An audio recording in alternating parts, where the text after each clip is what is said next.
Contramundo. Subversion is the term, if you look in a dictionary or criminal code to that matter, usually is explained as a part of activity to destroy things like religion, government system, political, economical system of a country. And usually it's linked to espionage and such romantic things as blowing up bridges, sidetracking trains, cloak and dagger activity in Hollywood style. What I'm going to talk about now has absolutely nothing to do with the cliché of espionage or KGB activity of collecting information. So the greatest mistake or misconception, I think, is that whenever we are talking about KGB, for some strange reason, starting from Hollywood movie makers to professors of political science and quote-unquote experts on Soviet affairs, or Kremlinologists as they call themselves, they think that the most desirable thing for Andropov and the whole KGB is to steal blueprints of some supersonic jet, bring it back to Soviet Union and sell it to the Soviet military-industrial complex. This is only partly true. If we take the whole time, money, and manpower that the Soviet Union and KGB in particular spends outside of USSR border, we will discover, of course there are no official statistics unlike with CIA or FBI, that the espionage as such occupies only 10 to 15% of money, time, and manpower. 15% of the activity of KGB. The rest, 85%, is always subversion.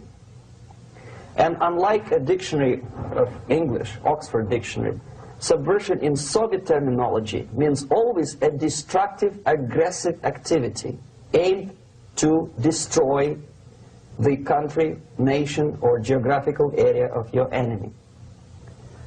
So there's no romantics in there, absolutely. No blowing up bridges, no microfilms in Coca-Cola cans, nothing of that sort. No James Bond nonsense. It's most of this activity is overt, legitimate, and easily observable if you give yourself time and trouble to observe it. But according to the law and law enforcement systems of the Western civilization, it's not a crime. Exactly because of misconception, manipulation of terms. We think that subverter is a person who is going to blow up our beautiful bridges. No. Subverter is a student who comes for exchange, a diplomat, an actor, an artist, a journalist like myself was 10 years ago.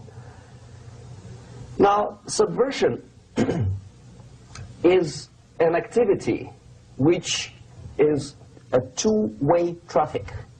You cannot subvert an enemy which doesn't want to be subverted. If you know history of Japan, for example, before 20th century, Japan was a closed society. The moment a foreign boat comes to the shores of Japan, the Imperial Japanese Army politely tells them to get lost. And if American salesman comes to the shore of Japan, let's say 60 or 70 years from now back, and says, oh, I have a very beautiful vacuum cleaner for you, with the good financing, he says, please leave us, we don't need your vacuum cleaner. If they don't leave, they shoot them to preserve their culture, ideology, traditions, values intact. You were not able to subvert Japan. You cannot subvert Soviet Union because the borders are closed. The media is censored by the government. The population is controlled by the KGB and internal police. With all the beautiful glossy pictures of Time magazine and Magazine America, which is published by by the American embassy in Moscow. You cannot subvert Soviet citizens because the magazine never reaches Soviet citizens. It's collected from the newsstands and thrown to garbage can. Subversion can be only successful when the initiator, the actor, the agent of subversion has a responsive target. It's a two-way traffic. United States is a receptive target of subversion. There is no response similar to that one from United States to the Soviet Union. It stops halfway somewhere. It never reaches here. The theory of subversion goes all the way back 2,500 years ago. The first human being who formulated the tactics of subversion was a Chinese philosopher by the name of Sun Tzu.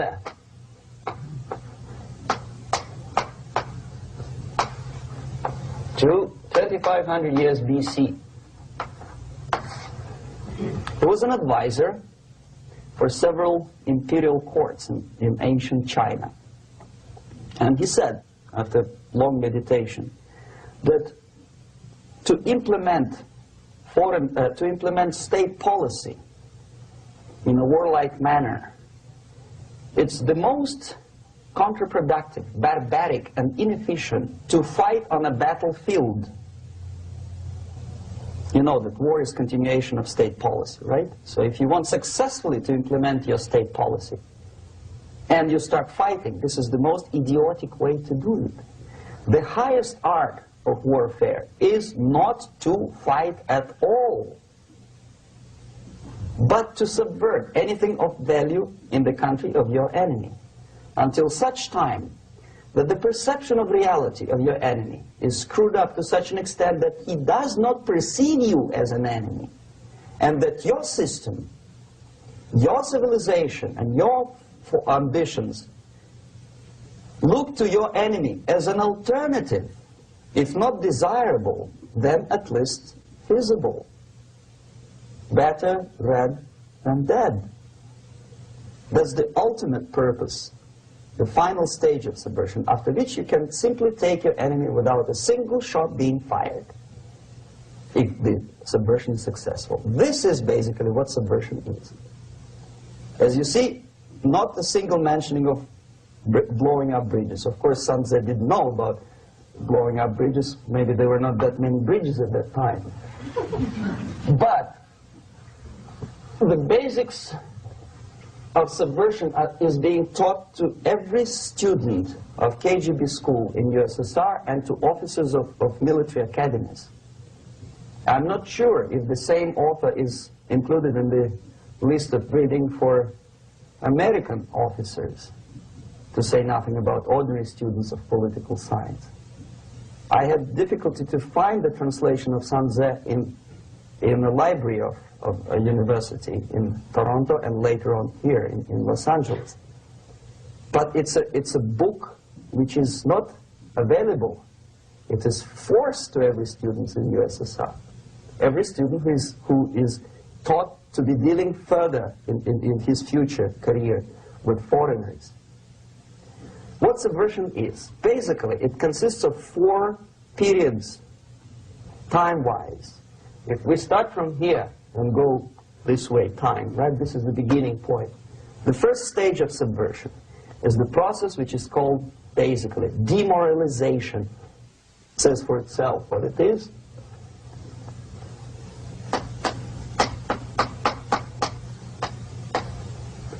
It takes from, say, 15 to 20 years to demoralize a society. Why 15 or 20 years?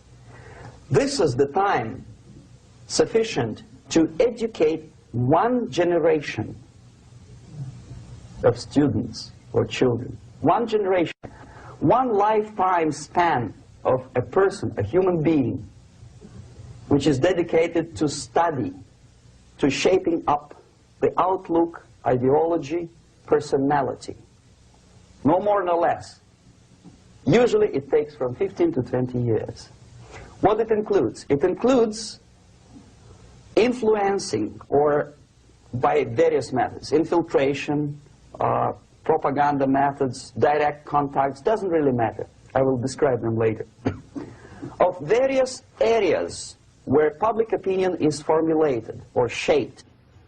Religion, educational system, social life, administration, law enforcement system, military, of course, and labor and employer relations, economy. Okay? 5 areas. I will not write them down because we will not have enough space. Sometimes when I describe all the methods, students ask me a question, are you sure this is the result of the Soviet influence? Not necessarily. You see, the tactic of subversion, about which I'm talking, is similar to the martial art, the Japanese martial art.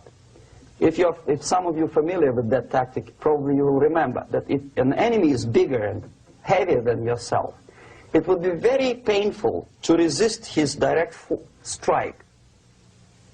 If a heavier person wants to strike me in the face, it would be very naive and counterproductive to stop his blow. The Chinese and Japanese judo art tells us what to do. First to avoid the strike, then to grab the fist and continue his movement in the direction where it was before, right? Until the enemy crashes in the wall. You see? So, what happens here? The target country obviously does something wrong. If it's a free democratic society, there are many different movements within the society.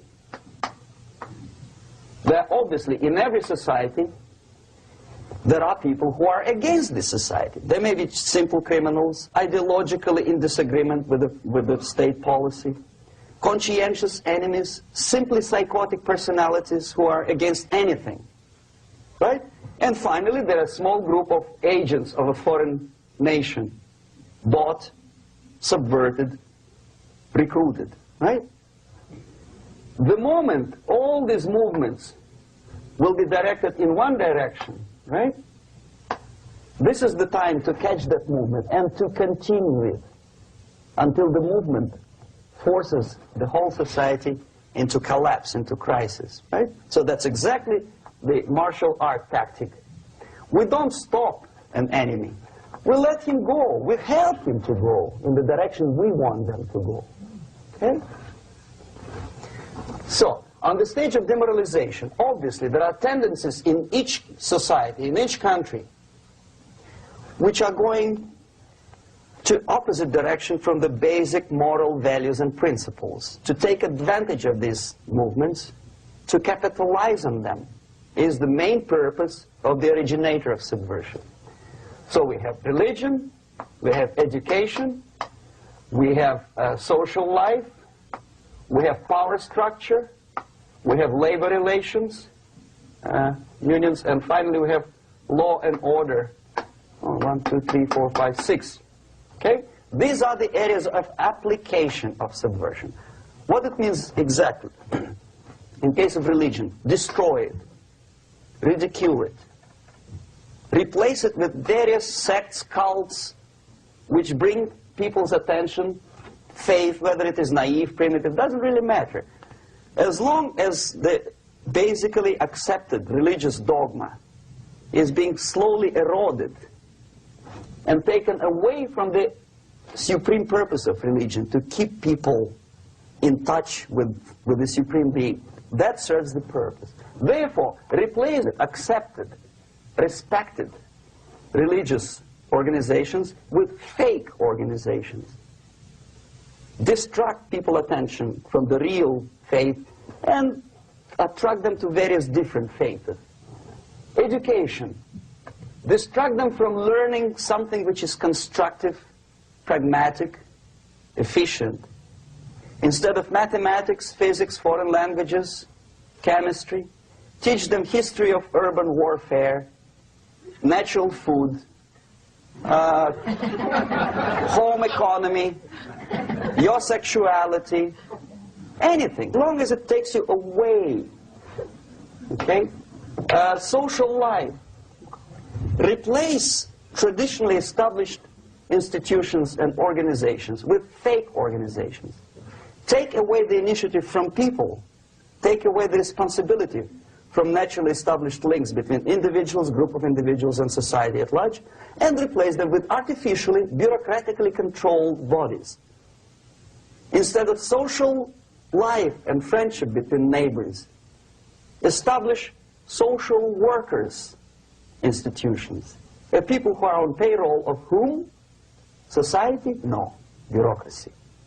The main concern of social workers is not your family, not you, not social relations between groups of people. The main concern is to get the paycheck from the government. What will be the result of their social work doesn't really matter. They can develop all kinds of concepts to show to the government and to the people that they're useful. Okay, away from the natural links, power structure. Okay, the natural bodies of administration, which are traditionally either elected by people at large or appointed by elected leaders of society, are being actively substituted by artificial bodies. The bodies of people, groups of people, whom nobody elected, never. As a matter of fact, most of the people don't like them at all, and yet they exist. One of such group is media. Who elected them? How come they have so much power? Almost monopolistic power on your mind. They can rape your mind. But who elected them? How come they have a nerve to decide what is good and what is bad for the elected by you, president, and his administration? Who the hell are they? Spiro Agnew, who was hated by the liberal left, called them a bunch of enfeebled snobs. And that's exactly what they are. They think they know. They don't. The level of mediocrity. In a big establishment like New York Times, Los Angeles Times, major television network, you don't have to be excellent journalist. You have to be exactly a mediocre journalist. That's easier to survive. There's no competition anymore. You have your good, nice income, $100,000 a year. That's it. Whether you're better or worse doesn't really matter anymore. As soon as you're smiling to the camera and do your job. That's it. No more competition. Power structure slowly is eroded by the bodies and groups of people who do not have neither qualification nor the will of people to keep them in power, and yet they do have power. Okay. Together with that, there is another process. Law enforcement, law and order organization and structure is being eroded. For the last 20, 25 years, if you see old movies and new movies, you can see that in new movies, a policeman, an officer of the United States Army looks dumb, angry, psychotic, paranoid. A criminal looks nice, kind of, well, he smokes hash and shoots the whatever drug, but basically he's a nice human being. He's creative. And he's unproductive only because society oppresses him. Whereby a general of Pentagon is always, by definition, a dumb, a war maniac. A policeman is a pig, rude policeman. He abuses his power. You know? A generality, generalization like that. The hatred, the mistrust to the people who are supposed to protect you and enforce law and order. Moral relativity. The Angelo Buono process lasted 2 years in Los Angeles. Relativity. The Angelo Buono process lasted 2 years in Los Angeles. And yet there are still some lawyers who say, look, he's a nice character, as a matter of fact. There was some witness who said, also a criminal, who said, well, he's a nice guy. I asked him one day to burn a house of my enemy, and he wouldn't do it. He's a nice fella. Erosion. a slow substitution of basic moral principles, whereby a criminal is not a criminal actually. He's a defendant. Even if his guilt is proven, there is still a doubt to kill or not to kill, to be or not to be. Thou shalt not kill, yes, but this line may not necessarily be applicable to a murderer. Thou shalt not murder. That should be the presumption, not that thou shalt not kill. Okay, labor relations. At this stage, within 15 to 20 years, we destroy the traditionally established links of bargaining between employer and employee. The classical Marxist-Leninist theory of natural exchange of goods. Person A has 5 sacks of grain and person B has 5 pairs of shoes. And the natural exchange without money is when they bargain between each other. And only with the introduction of the third force, C, an entirely third foreign stranger who says, no, don't give him 5 sacks of grain, give it to me, and you give me your 5 pairs of shoes, and I will distribute it accordingly, so that the economy will go. This is the death of natural exchange, death of natural bargaining. Well, trade unions were established 100 years ago. The objective was to improve working conditions and to protect the rights of workers from those employers who were abusing their right because they had more money. Objectively, at that time, initially, the trade union movement did work. What we see now is that the bargaining process is no longer resulting in the compromise, which is leading objectively to betterment of working conditions and increase of salary. What we see is that after each prolonged strike, the workers lose. Even if they have 10% increase of their salaries, they cannot catch up due to inflation and due to missed time. More than that, millions of people suffer from that strike because economy now is interdependent. It's intertwined like one body. If previously steel workers, say 100 years ago, could strike and nobody would suffer, now it's impossible anymore. If a garbage collector strikes today, the rest of the multi-million city is stinking. I mean, there's no more service. In Quebec, for example, we had the electricians who were on strike in the middle of winter. You can freeze your bottom, and they still were on strike. Did they catch up with the salary? No, they lost. Who benefited? The leaders of trade unions. What is the motivation for strike?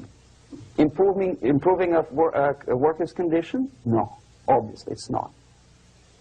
Then what is it? Ideology. To prove to these capitalists. And the obedient horde of workers, like sheep, follow these people. And they cannot disobey. Why? Because if they do, you know what happens to them. Pickets, murders, shooting truck drivers by picketers.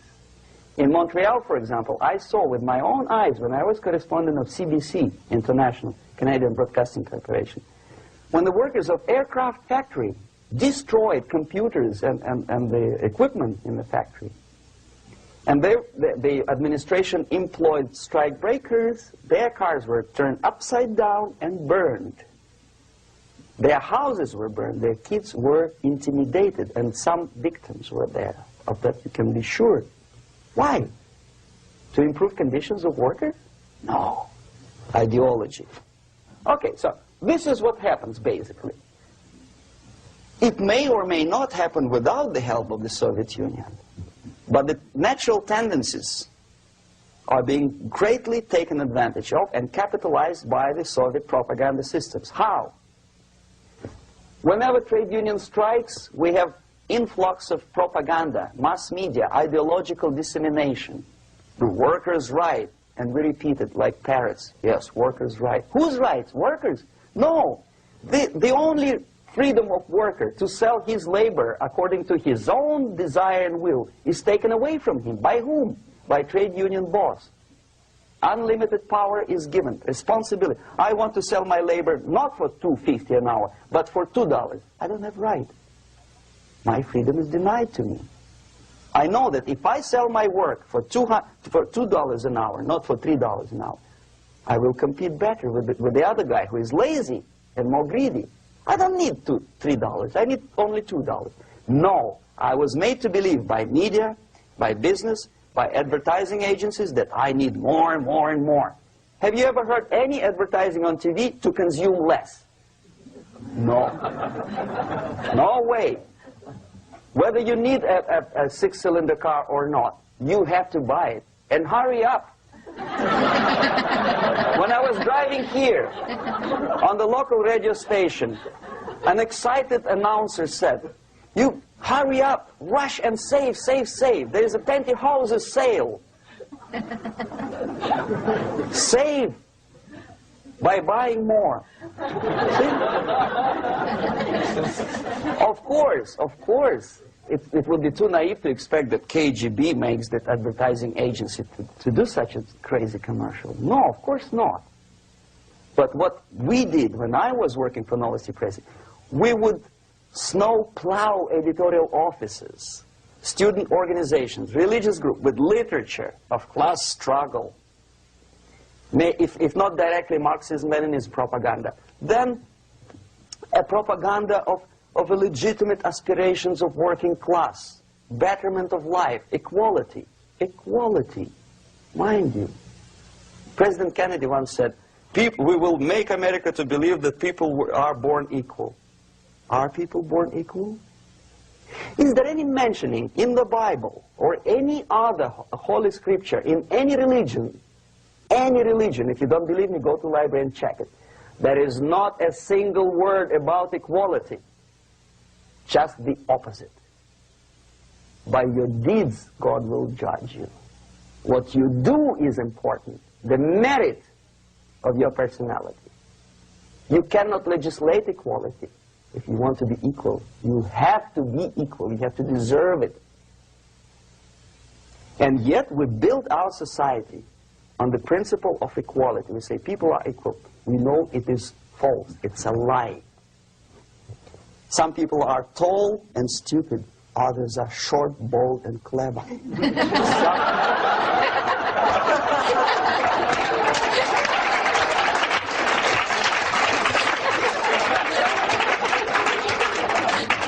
If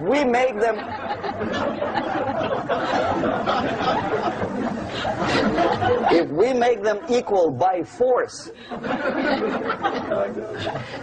if we put the principle of equality in the basis of our socio-political structure, it's the same thing as building a house on sand. Sooner or later it will collapse, and that's exactly what happens. And we, as Soviet propaganda makers, are trying to push you in the direction which you go yourself. Equality, yes, equality. People are equal. Land of equal opportunities. Is it true or not? Think about it. Equal opportunities. Should there be equal opportunities? For me and for a lazy bastard who comes here from some other country and immediately registers as a welfare recipient benefits? I never received a single dollar. No, sorry, I did receive once. But I never applied for welfare. For the 13 years, I took any job. Security guard, journalist, taxi driver, anything. Well, I was restless, but some people don't like it. They immediately. So why should we have equal opportunities? Why? The equal opportunity to excel. Equal opportunity in equal circumstances, yes, but you know people are different. To excel, yes, provided we reach the same level of excellency, perfection, which is hypothetical, distant future. Yes, maybe. But we know perfectly well that even with the best intentions, people could not be equal. Why should we have equality in the, say, legal system? Myself, I'm considering myself a law-abiding citizen, and a person who comes here to rob and shoot. Say the United States administration under Carter imported thousands of Cuban criminals. They were non-criminals, yet they were accepted. Do you think it's fair if myself and my wife from Philippines, who work like a, excuse me, horse as a lab technician in a hospital, should have the same rights as a criminal from Cuba? Why? And yet we repeat as parrots, equality, equality, equality. And the Soviet propaganda system helps us to believe that equality is something which is desirable. Democracy, as it was established by fathers of this country, of this system in the last century, is not equality. It's the system where different people, unequal people, have a chance to survive and help each other in constant competition, in constant perfection, not inequality, which is superimposed from a godfather or a nice person in Washington, D.C. And the absolute equality exists in Soviet Union, quote-unquote equality. Everybody is equal in dirt, except some people are more equal than the others in Politburo. So, the moment you bring a country to the point of almost total demoralization, when nothing works anymore, when you are not sure whether it is right or wrong, good and bad, but there's no division between evil and good, when even the leaders of church sometimes say, well, violence for the sake of justice, especially social justice, is justified in the countries like Nicaragua, El Salvador, well, maybe Rhodesia, and we listen to them and say, yeah, probably it's true. Is it true? No, it is not true. Violence is not justified, especially for the sake of quote-unquote social justice introduced by Marxist-Leninists. That is my former colleagues from Novosti Press Agency. Okay, so we reached that point. The next step is destabilization.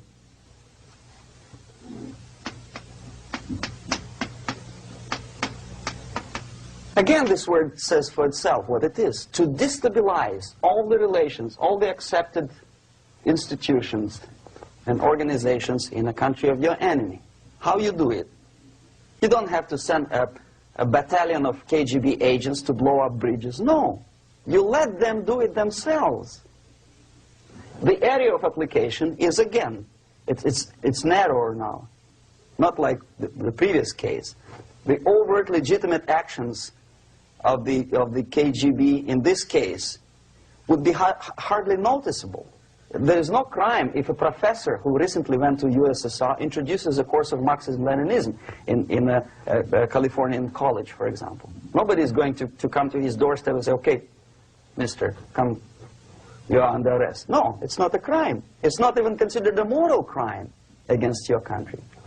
So the area of application here is narrowing down to economy, again, labor relations, right? To law and order, plus military. And economy, law and order. Yes, and again, the media, but wider scope, little bit different. I'll explain later. Okay, basically 3 areas. Economy. The radicalization of bargaining process.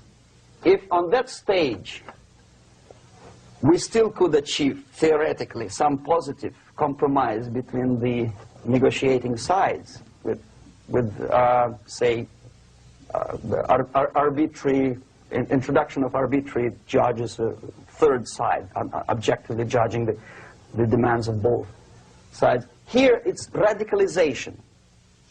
On the stage of destabilization, we cannot come to compromise even within a family. The husband and wife couldn't figure out which is better.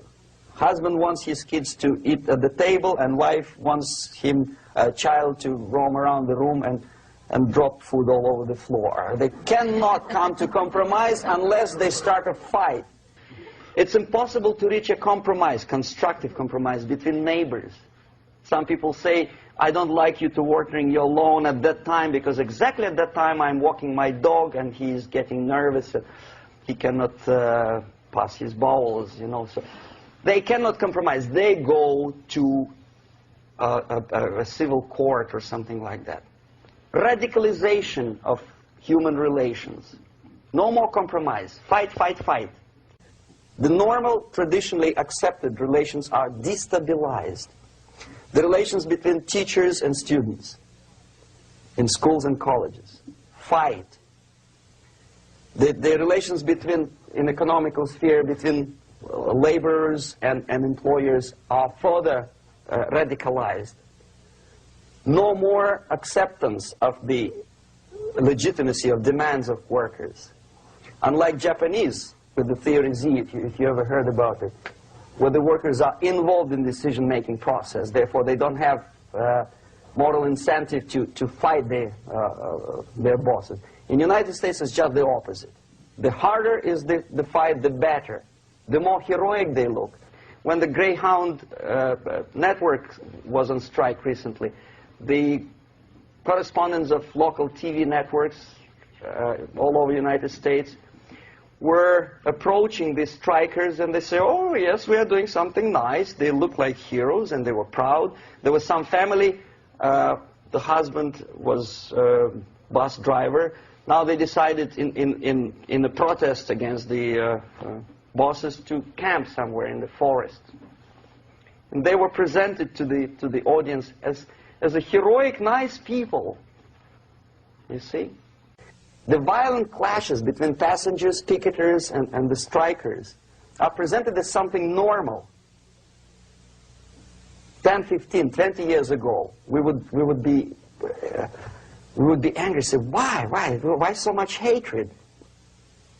Today we are not. We say, well, commonplace. Radicalization, militarization sometimes.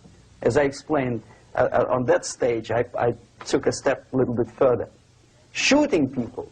Okay, law and order now also is pushed into the area where previously people settled their differences peacefully and legitimately.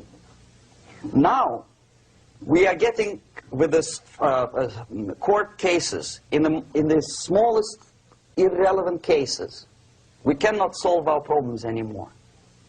The society at large becomes more and more antagonistic between individuals, between groups of individuals, and the society at large.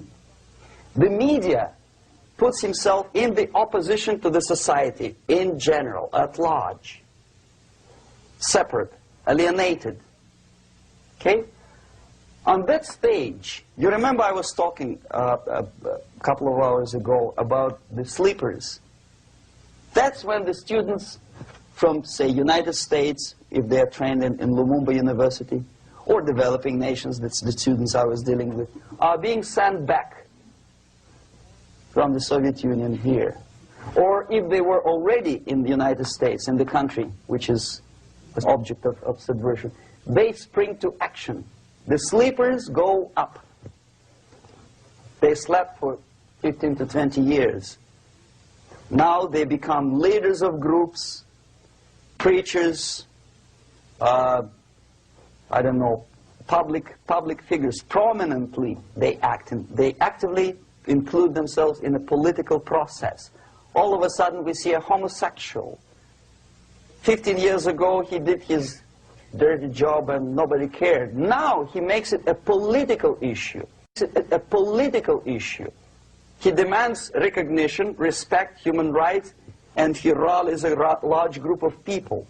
And there are violent clashes between him and police, his group and ordinary people, no matter what. It's black against white, yellows against green, doesn't matter where the division line goes. As long as this group come into antagonistic clash, sometimes militantly, sometimes with firearms, that is destabilization process. The sleepers, many of whom are simply KGB agents, become leaders of the process of destabilization. Doesn't mean that Comrade Andropov sends Comrade Ivanov to the United States. The person who takes care is already here. He's a respected citizen of the United States. Sometimes he gets money from various foundations for his legitimate struggle for, I don't know, human rights, women's rights, kid lib, prison lib, whatever. There are sympathetic Americans who donate their money to him. This stabilization process usually leads directly to the process of crisis. In case of developing nations, that's the area where I was active. The process starts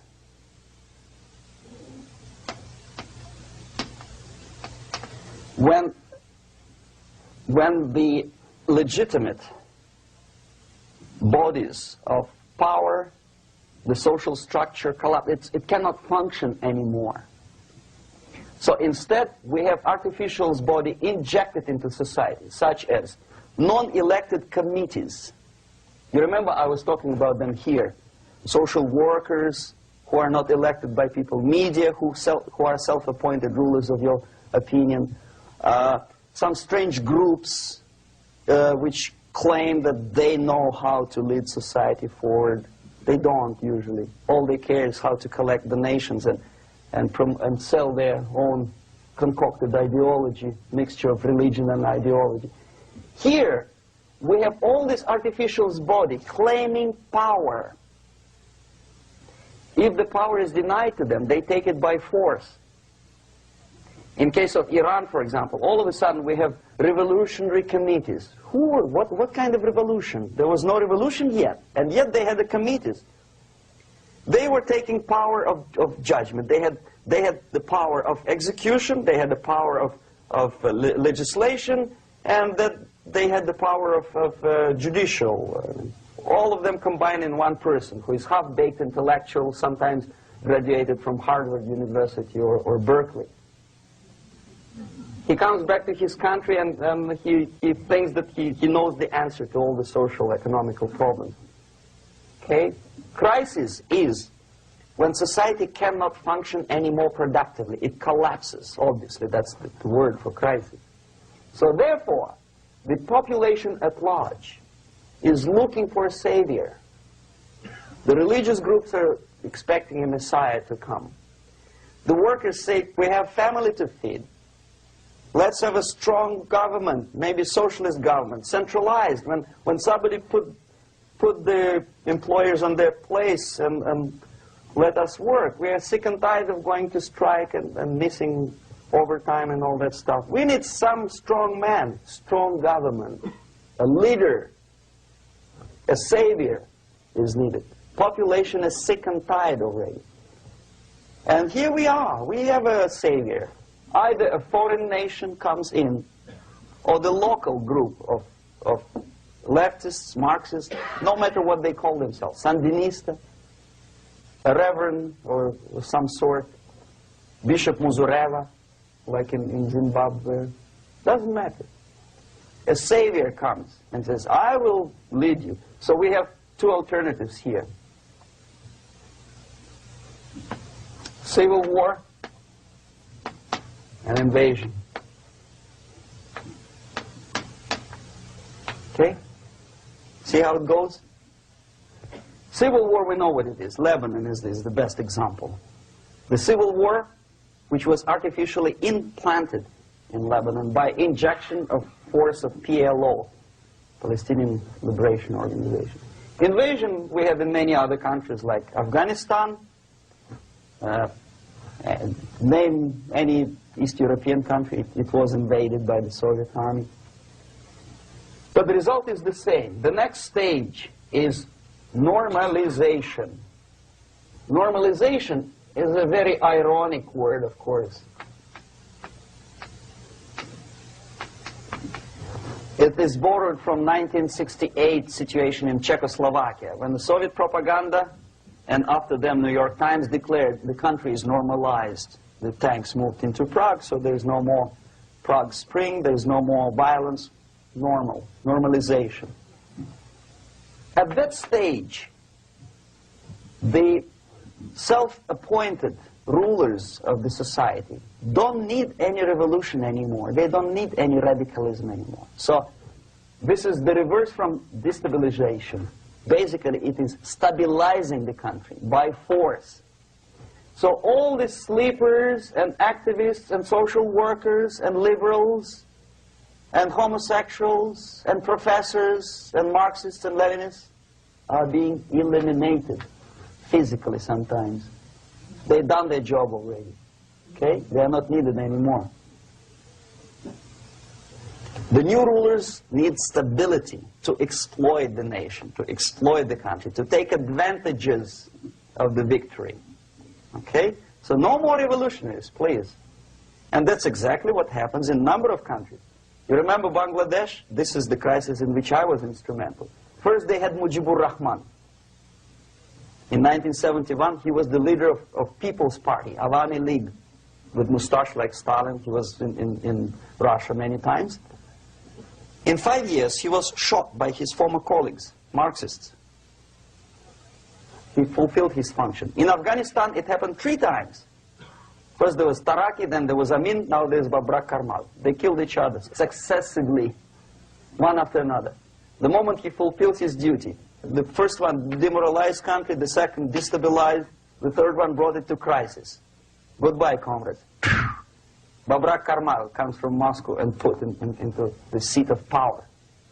Same thing happened in Grenada recently. Maurice Bishop, Marxist, was killed by Austin, what's his name, General something, who was also a Marxist. Right? So no more revolutions, please. Normalization now. From now on, no more strikes, no more homosexuals, no more women lib, no more kid lib, no more lib, period.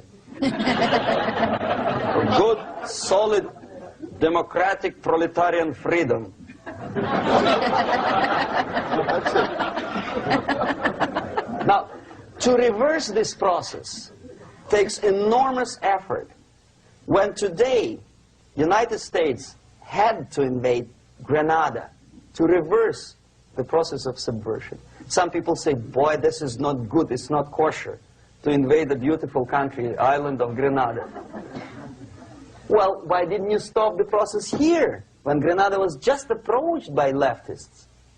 Why not to prevent Maurice Bishop to come in power in the first place? Did Grenadians want him? Very questionable.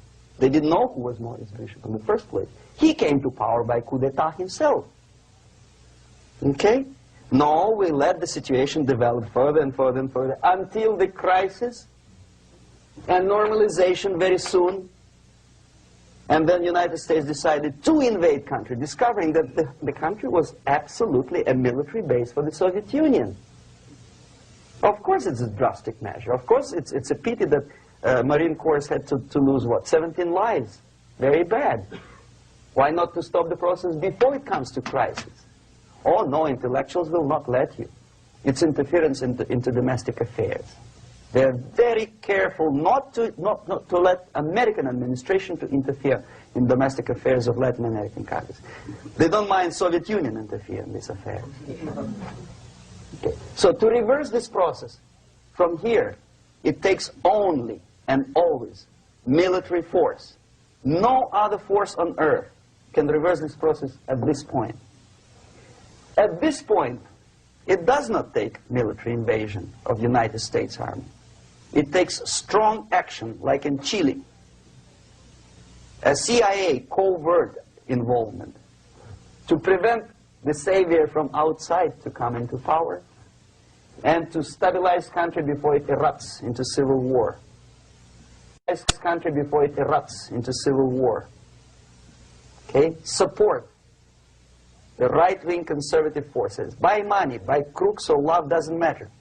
Stabilize the country. Don't let the crisis develop into civil war or invasion.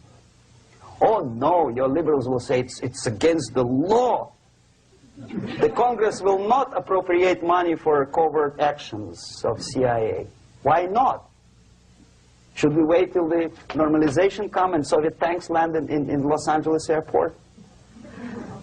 Now, at that point, at the point of destabilization, also the process could be reversed. Again, easily than this. No CIA involvement at this point. You know what it takes here? Restriction of some liberties for small groups which are self-declared enemies of the society. As simple as that. Oh no, the media and liberals will tell you this is against the American Constitution. How can we, by force, deny the civil rights to criminals, for example?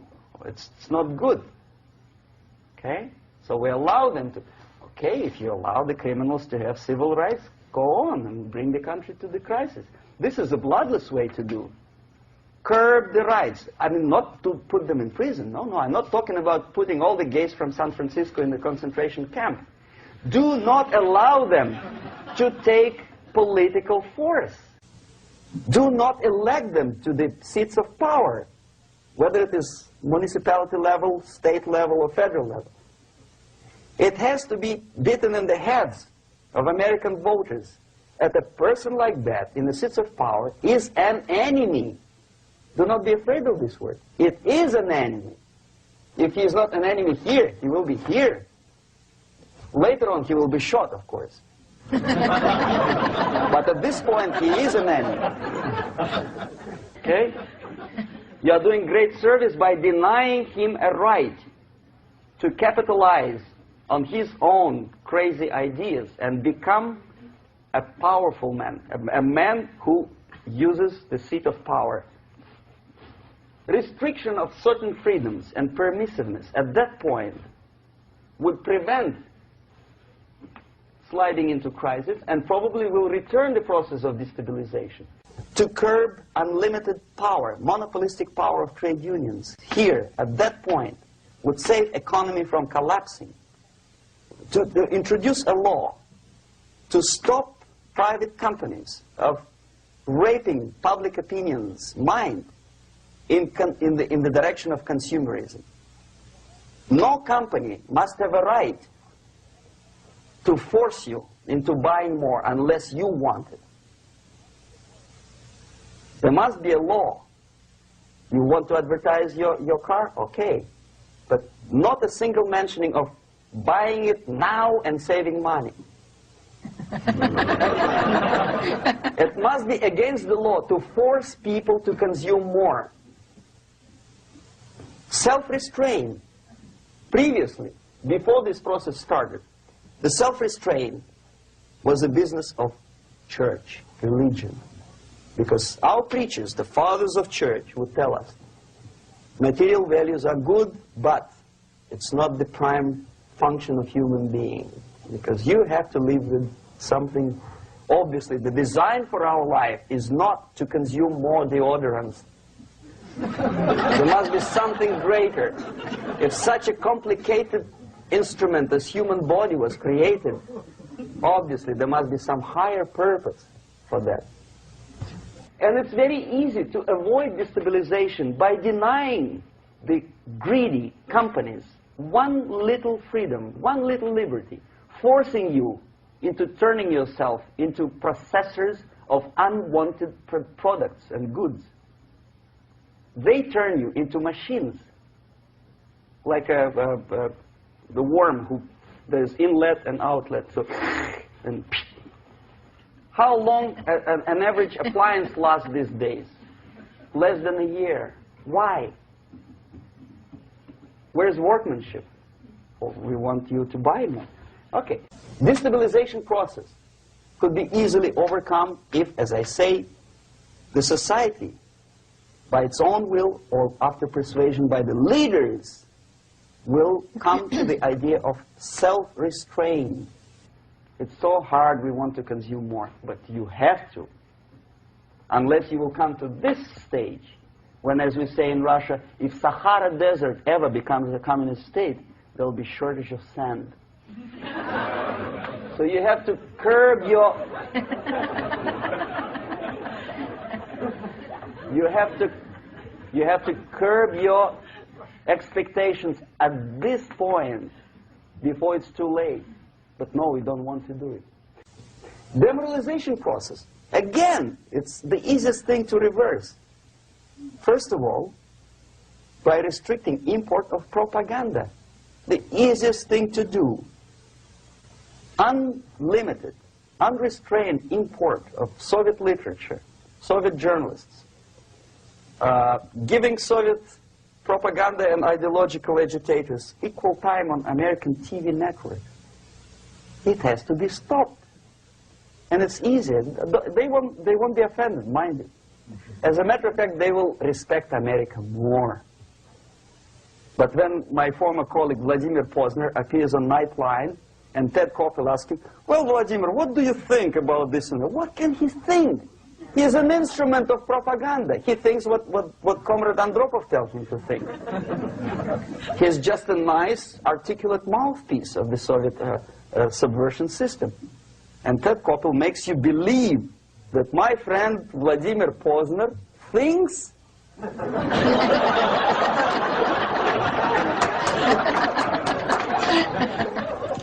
the process of demoralization may not have started at all if at that point the country, which is a recipient of subversion, actively, not violently, but actively, prevents importation of foreign ideology. I don't want America to follow the pattern of ancient Japan. You don't have to shoot every foreigner when it approaches the sacred borders of the United States. But when he offers you a junk in the disguise of very shiny something, you have to tell him, no, we have our own junk.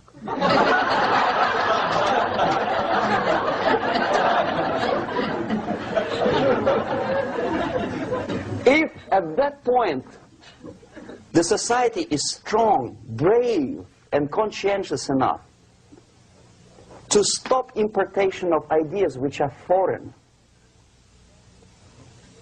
then the whole chain of events could be prevented. Recently I've been to Philippines, and I was shocked how in big cities like Manila, children listen to deafening music.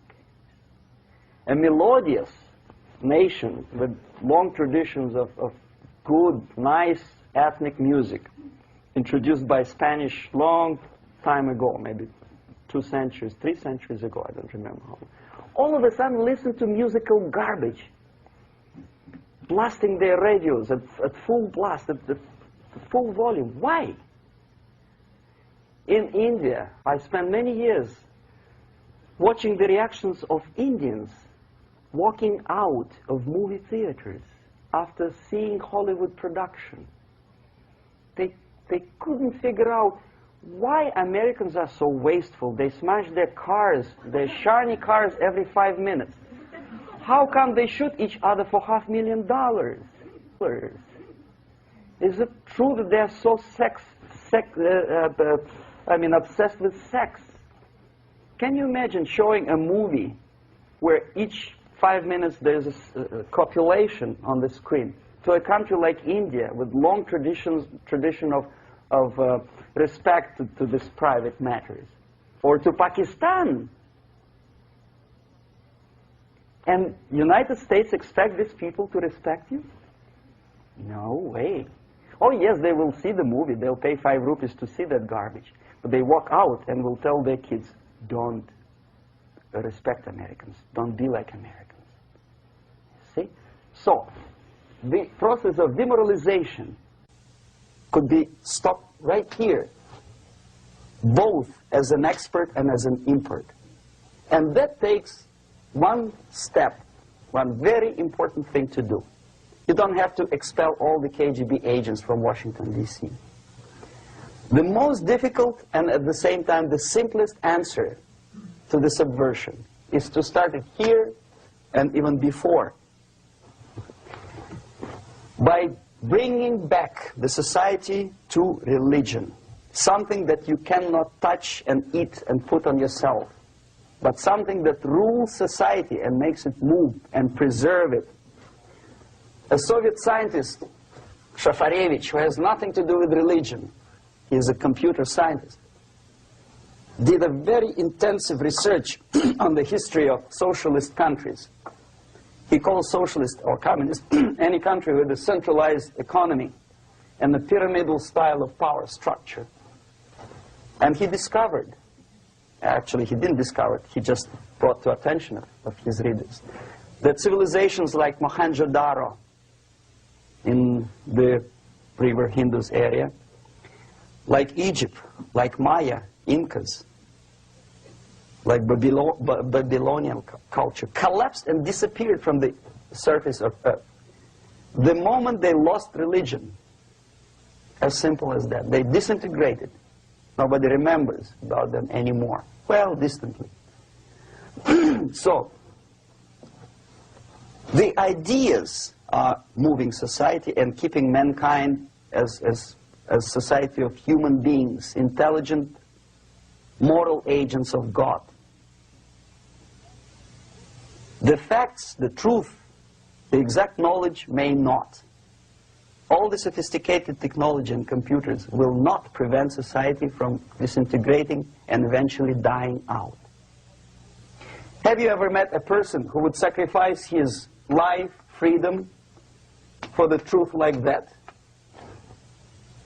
This is truth. I never met a person who said, this is truth and I'm ready to shoot me. To defend the truth. Right? But millions sacrifice their life, freedom, comfort, everything for things like God, like Jesus Christ. It's an honor. Some martyrs in the Soviet concentration camp died. And they died in peace, unlike those who shouted, "Long live Stalin," knowing perfectly well that he may not live long. Something which is not material moves society and helps it to survive. And the other way around, the moment we turn into 2 by 2 is 4 and make it a guiding principle of our life, our existence, we die. Even though this is true, and this we cannot prove. We only can feel and have faith in it. So the answer to ideological subversion, strangely enough, is very simple. You don't have to shoot people, you don't have to aim missiles and Pershings and cruise missiles at Andropov's headquarters. You simply have to have faith and prevent subversion. In other words, not to be a victim of subversion. Don't try to be a person who in judo is trying to smash your enemy and being caught by your hand. Don't strike like that. Strike with the power of your spirit and moral superiority. If you don't have that power, it's high time to develop it. And that's the only answer. That's it. Thank you.